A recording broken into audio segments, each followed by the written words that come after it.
Welcome to qnawire. When cytosine is treated with bisulfite, the amino group is replaced with a carbonyl group. Identify the resulting base.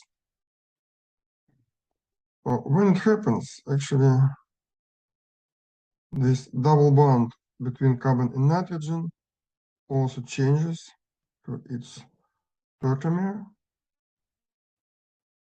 and gives you this product. And this product is uracil.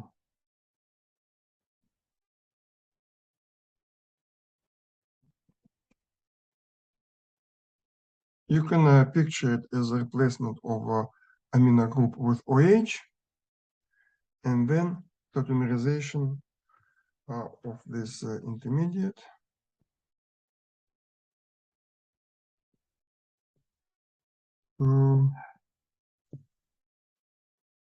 Uracil. And that's the carbonyl group which is formed. So the answer is uracil.